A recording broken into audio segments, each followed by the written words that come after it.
DJ Lagway is transferring from Florida, but don't be surprised if Lagway ends up playing in the Southeastern Conference. Locked On presents The Portal, the daily podcast covering college football recruiting and everything NIL. Part of the Locked On Podcast Network. Your team every day. To the Portal Podcast, where you get your daily recruiting, NIL, and transfer portal scoop. I'm your host, Brian Smith, longtime college football recruiting analyst. Thank you for making the Portal Podcast your first listen each and every day right here on the Locked On Podcast Network, the nation's #1 podcasting source. And today's show is brought to you by our friends at Game Time. Download the Game Time app, create an account, and use code LOCKEDONCollege for $20 off your first ticket purchase. We're going to be discussing the style of play that would best benefit DJ Lagway after he transfers out of the University of Florida. Should he play in a true pro passing offense, maybe one that's a little bit more of a spread, but just hike and throw? Or should he continue to run a little bit? There are a lot of discussion points. We'll get into that later in the show. Questions about Lagway's health are one of the reasons that DJ's style of play is brought up. Buster Faulkner was going into the University of Florida. He's the quarterback coach and offense coordinator required to get everything done up there for the last couple of years. And he did a good job with Haynes King, but he ran him a lot. Is that one of the reasons DJ took off? So how do we look at that? Is DJ going to look for something specific? That's something to talk about. And overall, the number one thing, I have a strong take. DJ is leaving the University of Florida, an SEC school, but don't be surprised if he ends up at one again. Let's start with that right now. LSU under Lane Kiffin, Texas A&M under Mike Elko. Those are two possibilities, and there's a couple others as well. Let's get Kiffin involved first. Wide open opportunity. Baton Rouge would be interesting. It's not that far from Willis, Texas, just north of Houston, roughly 4 hours from Baton Rouge. I would find that to be very interesting as an opportunity for DJ Lagway. Kiffin obviously knows quarterbacks, has done very well. FAU, Alabama, USC, Tennessee, Ole Miss, wherever he's been successful coaching quarterbacks. Having stated that, does DJ want to play in that offense? Because kind of like I brought up, style of play, injuries. Kiffin's used different quarterbacks, but most of them here lately have been willing runners. That would be a fascinating conversation. How would you use me? What's best for LSU? What's best for me? I could see Kiffin doing it, but he would probably have to pull back at least a little bit on how much he would want DJ Lagway to run for him to want to go there. The ultimate objective for a guy like Lagway is the National Football League. And he already has a litany of injuries that he's went through the last couple of years. So I'd be curious about that.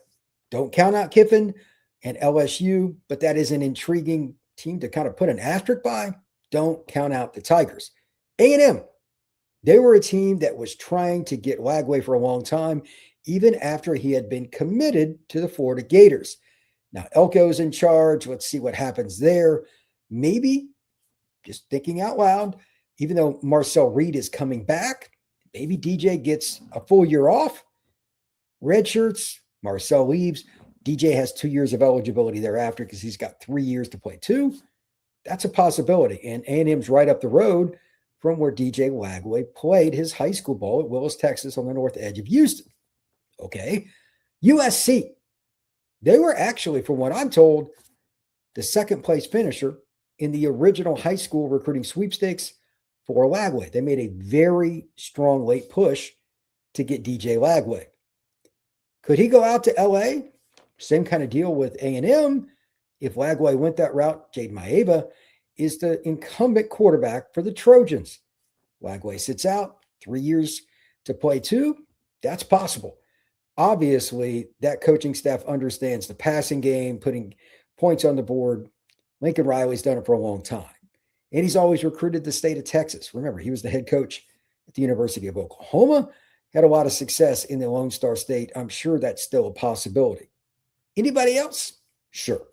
There are several others that could be possibilities. Don't completely rule out the G6, but these are the P4 schools that I think are intriguing. Indiana. Mendoza just won the Heisman. He's probably headed to the NFL. Kurt Cignetti, Shanahan, and that crew, they know quarterbacks. Maybe Indiana's a possibility. What about Tennessee? Brian, Joey Aguilar's there. Is he? Is it a guarantee he's back? I don't know. And same kind of deal. Even if they really wanted to use him, maybe they take DJ Lagway and he sits, and then afterwards he has two more years. There are a lot of situations like that. What about Virginia Tech? They've got a new coaching staff. Allegedly, they have the money to go out and do something. Absolutely a possibility. James Franklin? Who knows? I'm not saying it's likely, but I wouldn't completely throw it out the window either. Speaking of Atlantic Coast Conference teams, what about North Carolina and Bill Belichick? That's another intriguing one because they've got a war chest, if you will, of money to spend. Didn't exactly go the way they wanted on offense this year. Not saying, again, that it's the most likely outcome, but in college football today with NIL and the transfer portal, would you be shocked? I know I wouldn't. Certainly not.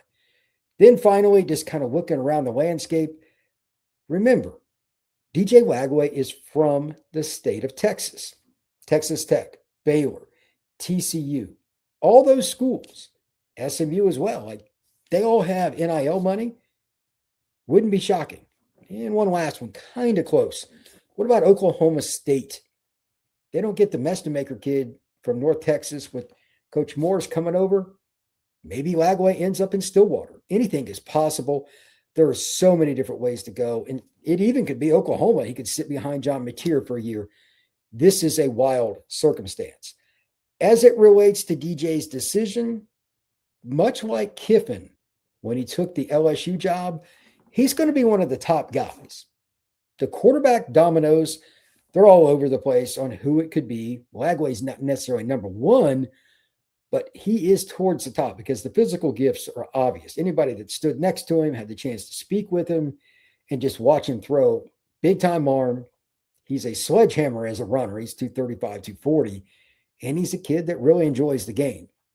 We'll see what a new coaching staff can do for him, but until he makes a decision, and along with a couple other guys, there's a few others that are going to be entering the portal. Byron Brown, possibly, ironically, from USF and some others. We'll see, but he's going to have a big impact on where teams go. It's really hard to say. Trinidad Chambliss at Ole Miss, does he go down to LSU? Austin Simmons, maybe he's the one who goes to LSU, or maybe he ends up at Florida. There are a lot of different ways to look at it. And we're going to talk about that next here on the Portal Podcast. The holidays are here, and whether you're hosting family, planning the perfect gift, or just trying to keep things simple and delicious, Omaha Steaks is making it easier than ever. From effortless holiday entertaining to unforgettable gifts, Omaha Steaks delivers the world's best steak experience right to your door. And what makes it even better? With Omaha Steaks, you always know exactly what you're getting.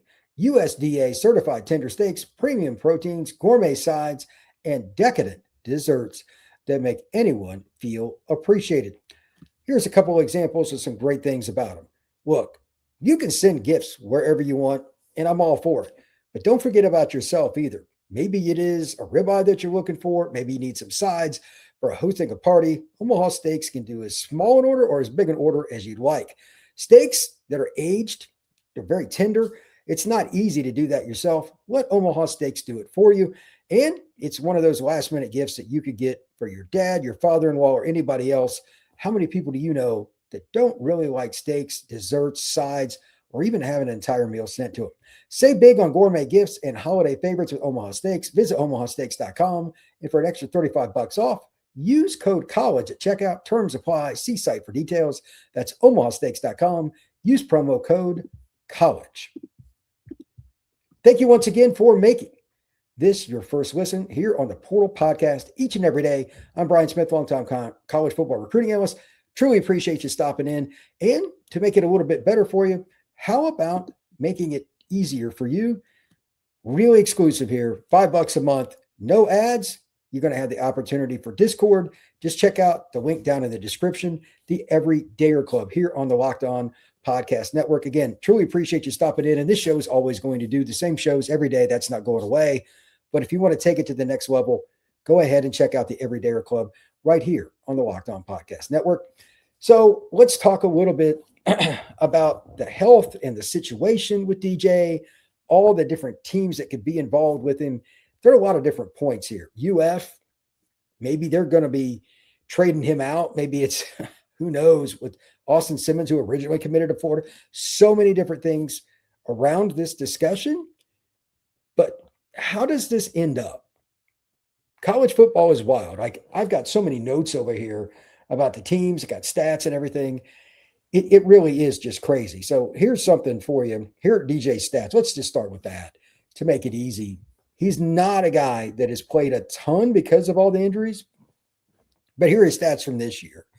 213 of 337, 63.2%, 2,264 yards, 6.7 yards per attempt, 16 touchdowns, but 14 interceptions, 5 of which, by the way, were in the LSU game. Rushing, he got sacked a little bit, and he didn't run the ball a ton because he'd been banged up. 71 attempts, 136 yards, 1.9 yards per carry, and a score. So he obviously had his rough moments, but he's obviously also a very talented guy. That's going to play into this. So do you think that his health is going to prevent somebody like a Bill Belichick or Texas Tech, or maybe it's Arizona State now, they're on the market? It could be all kinds of teams, several of which I haven't even mentioned. Do you think that's going to hurt him? I do, but that's why doctors do checks and you go through that process. You still got to make the phone call. So let's talk about the ironic part again. I've kind of mentioned it here a couple of times. Austin Simmons is from Florida, and Austin Simmons is a young man that originally committed to the Gators. Now there's an opening there. Is it out of the realm even for DJ to switch? Wouldn't shock me. Welcome to the SEC. Funny things happen every day. Ole Miss needs a quarterback. Arkansas needs a quarterback. LSU needs a quarterback. Lots of possibilities here. And then there's also the local school. He is from, again, Willis, Texas. Where is Willis? Just outside of Houston. Wegman's another guy that I believe he's got one more year, but again, just like with A&M or USC or several other schools, because of DJ being banged up the last few years, would you be surprised if he went somewhere, sat out the year, kind of like Dante Moore did at Oregon, just learned the scheme, got healthy in the process, and then took on the next 2 seasons, or at least one more, as the main guy? I don't think that would be a bad path. He could do that and be very good. I don't know how quickly this decision will be made, but the injury stuff and all that will have to work itself out. It will be fun, in my opinion, to see whether or not he's that guy at the right program. Again, Kiffin, I think, would be the most fascinating for a lot of reasons, but the fact that Lane Kiffin got a Florida quarterback and their rivals would be hilarious. And to that end, I'd be curious to see what he could do with him, especially because, in my opinion, I'm not getting this from anybody in Lagway's camp, I think he would want the young man to have success, but there would be some interesting conversations on how much DJ would run. So here are a few of the things that I find very interesting. Number one, the style of play for DJ, really good at throwing the deep ball, but he struggled to see the field. Schematics. Kiffin would probably be pretty good with that, but so would a lot of other coaches. Alex Golesh at Auburn would be interesting because they throw the deep ball out. It's the same offense they run at Tennessee. Don't discount the Auburn Tigers. That's another team that could probably use his services. Wouldn't be shocked with that. How would that go? Hard to say, but I don't think they would run him as much as they would some other guys. Like if they got Byron Brown, the guy that was with Alex Golesh at USF, he's another guy that's a big dude that can really run and hit somebody and run over him. But it's not out of the question that DJ, if he improves his health, could be a key 3rd down or 4th down runner, at least in the goal line area. And on top of that, here's the big thing. If he starts to learn a system, whether it's the one that Alex Golesh has, Kiffin, whatever, and he's comfortable in the pocket throwing, the other stuff will probably take its course. Just my opinion. I'm not saying that DJ Lagway is a lock by any stretch of the imagination. Not at all. To be that guy.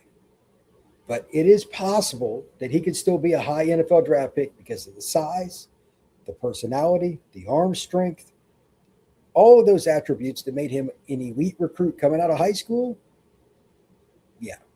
They matter. That's why teams are going to take a look at it. I don't know which ones, but I think his style of play, as long as teams are willing to work with him on how much he runs, he could fit about anything because he can absolutely throw it. I've seen him from 10 feet away make throws over and over again. Watched him for 2 or 3 years now. It's 3. Like his senior year of high school, I watched a bunch of his film and some of his off-season work, and then the Under Armour game, and then the 2 years at UF. I know he can throw it. It's just going to be the schematics and what kind of scheme he wants to play in. Personally, I'd like to see him in a little bit more of a traditional offense where he's making some basic reads, kind of narrowing it down, not like a West Coast or anything crazy like that. Just keep it simple and let it ride.